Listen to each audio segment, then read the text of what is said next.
Praise lord. అందరికి వందనాలు. మరి ఈ దిన మాట కూడా మనం చదువుకుందాం.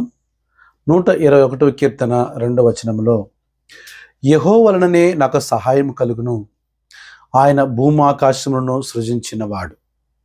అవును, ఈ మాట మనకు బాగా తెలిసి ఉండొచ్చు. అయితే ఈ మాట ఒక అద్భుతమైన కోణంలో మనం చూడబోతున్నాం. ప్రార్థన చేసుకుందాం. పరిశుద్ధ కృప కలిగిన మా తండ్రి, ప్రభువా, మీరు సహకరించండి, సహాయం చేయండి. వింటున్న ప్రతి బిడ్డకు కూడా నీ ఆత్మశక్తి దయచేసి వినుబుద్ధి కలుగు చేయండి నాయన. కనికరించండి, ప్రయోజనకరంగా మార్చి ఆశీర్వదించగలరని యేసుక్రీస్తు నామములో సమర్పించి వేడుకుంటున్నాం తండ్రి, ఆమేన్. అవును ప్రియులరా, ఈ మాట మనం గమనించినట్లయితే, యెహోవా వలననే నాకు సహాయం కలుగును, ఆయన భూమాకాశమును సృజించినవాడు. అవును, మరి ఈ దినాల్లో మరి దేవుడిని కలిగిన మనందరము కూడా, అనేక మంది బిడ్డలు కూడా దేవుని కలిగి ఉన్నామని చెప్పుకుంటూ, మరి ఏదైనా అవసరం వచ్చినప్పుడు, అక్కర వచ్చినప్పుడు, మరి అత్యవసరం వచ్చినప్పుడు మనుషుల తట్టు అనేకులు చూస్తూ ఉన్నారు. మరి మనుషుల తట్టు చూసి మరి వారి దగ్గర నుంచి సహాయం రాకపోగా కృంగిపోతున్నారు, కుమిలిపోతున్నారు. నీవు కూడా అదే పరిస్థితిలో ఉన్నావా? దయచేసి ఆలోచించు. నీవు నమ్మిన అనేకులను నీవు నమ్మి కృంగి ఉన్నావేమో, ఒకవేళ బలహీనపడ్డావేమో, మరి నా బాధలను ఎవరు నన్ను ఆదుకోలేరా అని నువ్వు బాధపడుతున్నావేమో. మరి నీ కొరకు ఈ మాట ఏంటనంటే, యెహోవా వలననే నాకు సహాయం కలుగును. భక్తుడు అంటున్నాడు, యెహోవా వలననే నాకు సహాయం కలుగును. అవును ప్రియమైన బిడ్డలారా, మరి ఆయన అనుభవాన్ని ఇక్కడ కీర్తనగా రాశాడు. భక్తుని యొక్క అనుభవాన్ని చూడండి. మరి ఆ అనుభవంలో మనము కూడా వెళ్ళాలనేదే దేవునికి ఉద్దేశం. ఏంటంటే, దేవుడు మనము మనుషుల మీద ఆధారపడడం అన్నది దేవునికి ఇష్టం లేదు. పరిస్థితుల మీద కావచ్చు, మనుషుల మీద కావచ్చు, మన బలం మీద కావచ్చు, ఆధారపడడం దేవునికి ఇష్టం లేదు. దేవునికి ఇష్టమైనది ఏంటంటే, దేవుని మీద నువ్వు నేను ఆనుకోవడమే, ఆధారపడడమే ఆయనకి ఇష్టం. మరి భక్తుడు మరి ఆ కీర్తన రాశాడు. ఏంటి ఆ కీర్తన అంటే, 121 కీర్తనలో, యెహోవా వలననే నాకు సహాయం కలుగును. ఆయన కూడా మనుషులు నమ్మి వేసారిపోయి చివరికి దేవుని యొద్ద నుంచి సహాయం పొందుకొని తన అనుభవాన్ని పాటగా రాశాడు. మరి నీవు నేను కూడా ఆ అనుభవంలోకి వెళ్ళాలి, నీవు నేను కూడా దేవుని చేతుల నుంచి సహాయం పొందుకోవాలి అని అనుకుంటున్నారా? నాకు సహాయం కావాలి, దేవుని చేతుల నుండి నాకు సహాయం కావాలని కోరుకుంటున్నావా? మరి ఆ మార్గం ఏంటో తెలుసుకుందాం. దయచేసి ఈ మాటను ఆలకించు, కొన్ని నిమిషాలు వినుబుద్ధి తెచ్చుకో, స్కిప్ చేసి వెళ్ళిపోవద్దు. దయచేసి నీకు కూడా దేవుని యొక్క ఆశీర్వాదము, ఆయనకు సహాయం సిద్ధంగా ఉంది. మరి పొందుకునే పద్ధతి మనకు తెలియాలి కదా. మరి ఏంటి ఆ పద్ధతి అన్నదాన్ని మనం ముందు ఆలోచిస్తే, మరి హిజ్కియా తన యొక్క పరిస్థితుల్లో తన యొక్క పాలనలో గమనించినప్పుడు సెనహెబు రాజు భయపెడుతున్నాడు. తన యొక్క రథాన్ని చూపించి, తన యొక్క బలాన్ని చూపించి, తాను ఎంతమంది దగ్గర ఎన్ని రాజ్యాలను జయించాడో వాటన్నిటిని కూడా తను ముందుకు తీసుకొచ్చి మరి చూపించి, ఇంతమంది నేను ఓడించాను, మరి నీవు యెహోవా అంటున్నావు, మరి ఆయనను ఆనుకుంటున్నావు, ఆయన కాపాడుతాడంటున్నావు, మరి అనేక మంది ప్రజలు కూడా చెప్తున్నావు నమ్మకమని, మరి ఇది ఎలా కుదురుతుందని హిజ్కియా రాజుని భయపెడుతున్నప్పుడు ఒకవేళ తనకి ఆధారం లేదు అక్కడ, తను ఆ రాజుని, సెనహెబు రాజుని, అష్షూరు యొక్క రాజుని ఎదుర్కోవడానికి తగినంత రథము, బలము ఏమీ లేదు. మరి అలాంటి పరిస్థితుల్లో ఎలాగ ఎదుర్కోగలము, ఎలాగ జయించగలము? ఎదుటి వ్యక్తి బలంగా ఉన్నప్పుడు, మరి మనం బలహీనంగా ఉన్నప్పుడు, మన చేత ఏ ఆధారం లేనప్పుడు ఎలాగ ఎదుర్కోగలము? మరి ఈ దినాల పరిస్థితులు కూడా అలాగే నిన్ను భయపెడుతున్నాయా? నీవు నీ ఆర్థిక పరిస్థితి బలహీనంగా ఉందా? నీ ఆరోగ్య పరిస్థితి బలహీనంగా ఉందా? పరిస్థితులన్నీ కూడా నిన్ను భయపెడుతున్నాయా? నీవు ఎలాగ ఎదుర్కోగలవు, దీన్ని ఎలాగ జయించగలవు అన్న పరిస్థితులు నువ్వు కూడా ఉంటున్నావా?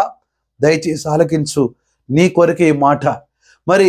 మరి ఏ పరిస్థితి అయినా నీ బలానికి మించి నిన్ను ఏ స్థితి అయితే ఎదుర్కొంటుందో, అది ఆర్థిక బలం కావచ్చు, మరి ఆరోగ్య బలం కావచ్చు, మరి ఈ లోక పరిస్థితులు కావచ్చు, మనుషులు కావచ్చు, ఎవరైనా కావచ్చు, నీకంటే బలవంతులు నిన్ను భయపెడుతున్నారా? నీకంటే బలమైన పరిస్థితి, నీ సమస్య బలముగా వారి నిన్ను భయపెడుతూ ఉందా? మరి నీ కొరకు ఈ మాట దేవుడు నీతోనే మాట్లాడుతున్నాడు. ఏంటి తెలుసా? మరి హిజ్కియా రాజు బలహీనమైన పరిస్థితులు ఉన్నప్పుడు, తన ఆధారమే లేనప్పుడు, ఆయుధాలు లేనప్పుడు ఎలాగ చేయమందాడు మనం చూడబోతున్నాం. దయచేసి ముందుకెళదాం.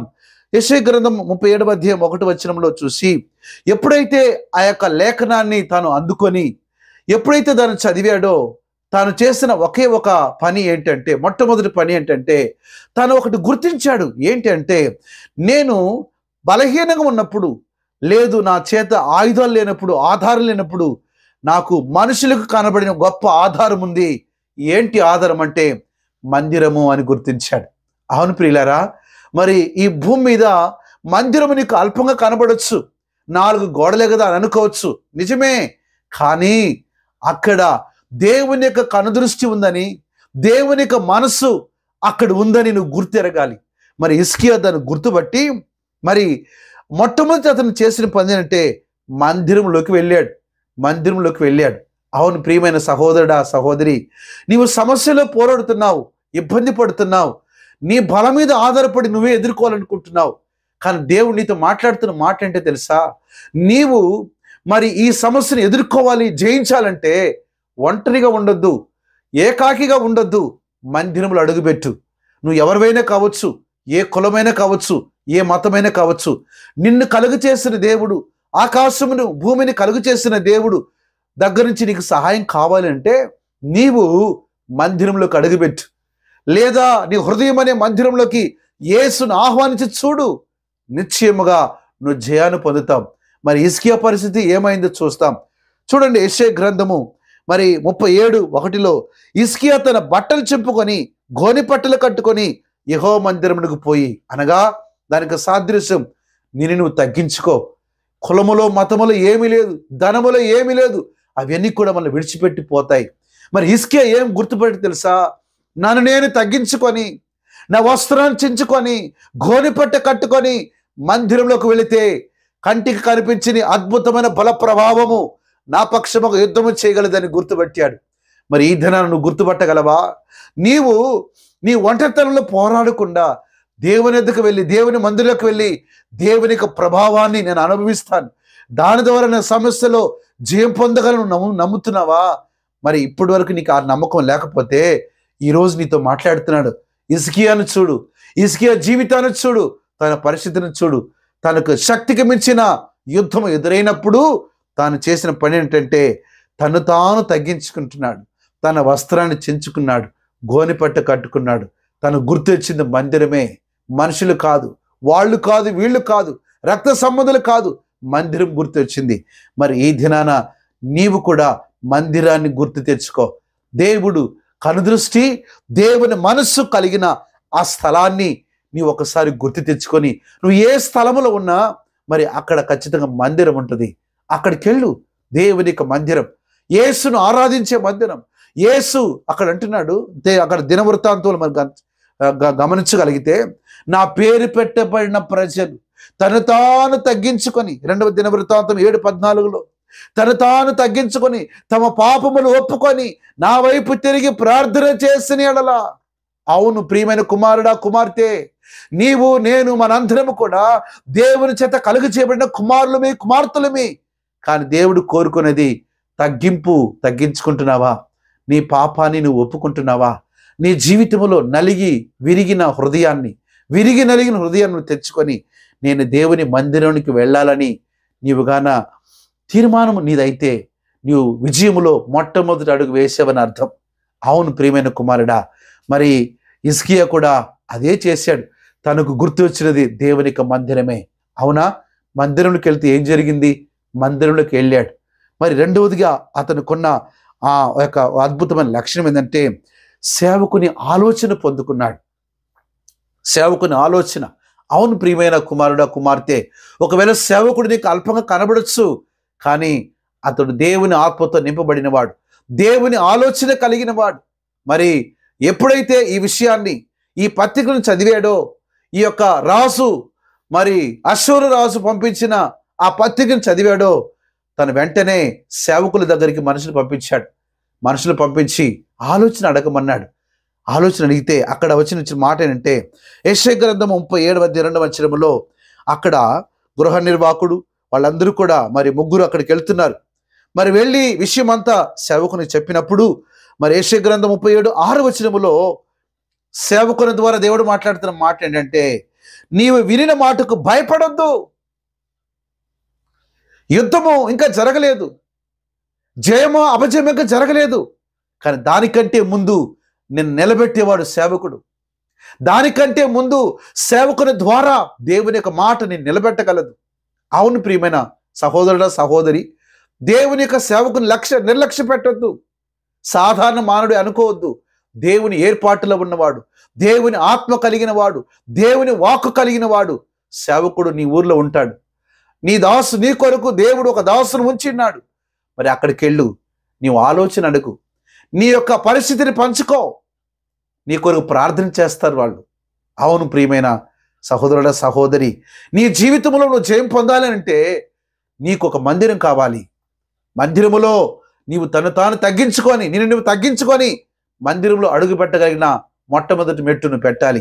రెండవ మెట్టు సేవకుని ఆలోచన పొందుకోవాలి. సేవకుని ఆలోచనలను ఈడుపడాలి. ఆ సేవకుని ఆలోచన దేవుని ద్వారా నీకు అందించే ఆలోచనకు నువ్వు లోబడాలి. ఎందుకనంటే అపోస్తుల కార్యము 2:37 గమనించినప్పుడు మరి పేతురు ప్రసంగించినప్పుడు వాళ్ళందరూ మాట విని మేమేం చేయాలి, ఇప్పుడు నువ్వు మాట్లాడుతుంటే మా హృదయం పొడబడింది, మరి మా హృదయం గుచ్చుకున్నదని దేవుని యొక్క మాట చేత వాళ్ళు పొడబడిన వారై వాళ్ళందరూ మరి మేము రక్షించబడాలి అంటే మేమేం చేయాలి? పాపం ఉన్నది వాస్తవమే, మా జీవితం చెడిపోయింది వాస్తవమే, మేము ఇబ్బంది పడుతున్నది వాస్తవమే, మరి పరలోక రాజ్యానికి మేము రావాలంటే అవును, మరి ఈ దినాల్లో మనకు యుద్ధం లేకపోవచ్చు, రక్షణ కావాలంటే, నీ పరిస్థితి నుంచి రక్షణ కావాలంటే మరి నీకొక సేవకుడు కావాలి, నీకొక సేవకుని ఆలోచన కావాలి. మరి పేతురుతో అంటున్నారు మేమేం చేయాలంటున్నారు. వాళ్ళు అంటున్నారు మూర్ఖులకు ఈ తరం వారికి వేరై రక్షణ పొందండి. అవును ప్రియమైన సహోదరుడా సహోదరి, నీవు అనేక మాటలు వినుండొచ్చు. ఇదిగో ఈ మాటలు నీ వద్దకు వచ్చాయి. ఈ మాటని నువ్వు లక్ష్య పెట్టి నువ్వు మందిరములు అడుగుపెట్టు, సేవకుని ఆలోచన అడుగు. నా పరిస్థితి ఇదయ్యా, నా జీవితాన్ని మార్చు, నేను దేవుని ఎదురు నుంచి సహాయం పొందుకోవాలనుకుంటున్నాను. ఎన్నో ప్రార్థన చేశాను, నాకు సహాయం రావటం లేదు. మరి భక్తుడు పొందిన ఆ సహాయాన్ని నేను కూడా పొందాలనుకుంటున్నాను. భక్తుడు పొందిన విజయాన్ని నేను కూడా పొందాలనుకుంటున్నాను. నేను కూడా నా జీవితంలో దేవుడే నాకు సహాయం చేశాడన్న పరిస్థితిని సాక్ష్యంగా చెప్పాలనుకుంటున్నాను. నేనేం చేయాలని అడుగు. ఖచ్చితంగా సేవకునికి ఆలోచన చెప్తాడు. మరి మూడో విషయము మరి హిజ్కియాకి చేసింది ఏంటంటే యెషయా గ్రంథం 37:16 అక్కడ ఎప్పుడైతే ఆయన మరి మందిరంలోకి వెళ్ళి ఆ విషయాన్ని పరిచి ఆయన అంటున్నాడు, భూమి ఆకాశములను కలుగు చేసిన అద్వితీయ దేవా, భూమి ఆకాశములు కలుగు చేసిన అద్వితీయ దేవా. అవును, నీ సమస్యను చూడు, ఆకాశాన్ని భూమిని ఒకసారి చూడు. నీ సమస్య పెద్దదా, భూమి పెద్దదా, ఆకాశం పెద్దదా కనబడుతుంది. మరి భూమి ఆకాశం కలుగు చేసిన దేవుని యొక్క ప్రభావం ఎంత పెద్దదిగా ఉంటుంది. హిజ్కియా దాన్ని గుర్తుపెట్టాడు. అయ్యా, ఆకాశము భూమి నీ చేత చేయబడినది, మరి ఈ అశ్షూరు రాజు ఎంతటి వాడు అని అశ్షూరు యొక్క రాజు బలాన్ని దేవుని యొక్క బలాన్ని ఒకసారి గమనించి కంపేర్ చేశాడు, ప్రార్థించాడు. ప్రభువా, ఇదిగో మరి ఇంతటి వాడు, మరి ఇంత గొప్ప దేవుడని నిన్ను అతను తిరస్కరించి ఈ మాట అంటున్నాడే అని అతను మరి ఆ మాటను పరిచి దేవుని ప్రార్థించడము మరి అతను ప్రారంభించాడు. ప్రియమైన సహోదరుడా సహోదరి, వ్యక్తిగతంగా యథార్థమైన ప్రార్థనతను కలిగి ఉన్నాడు. వ్యక్తిగత యథార్థమైన ప్రార్థన, దేవుని యొక్క బలాన్ని అతను విశ్వసించాడు. ఆకాశమును భూమియు దేవుని చేత కలుగు చేయబడింది. మానవుడు కూడా దేవుని సృష్టి అని గుర్తుపెట్టాడు. మానవుని బలానికి దేవుని బలాన్ని కంపేర్ చేసుకున్నాడు. ప్రభువా, భూమి ఆకాశము కలుగు చేసిన అద్వితీయ దేవా, ఇదిగో ఇతను ఆయుధాలతో రథాలతో వస్తున్నాడు. నాకు బలం లేదు, నా బలము నా జయము నీవేగా అని ఆధారపడ్డాడు, ప్రార్థించాడు, విశ్వసించాడు, ఆ ప్రార్థన మీద ఆనుకున్నాడు.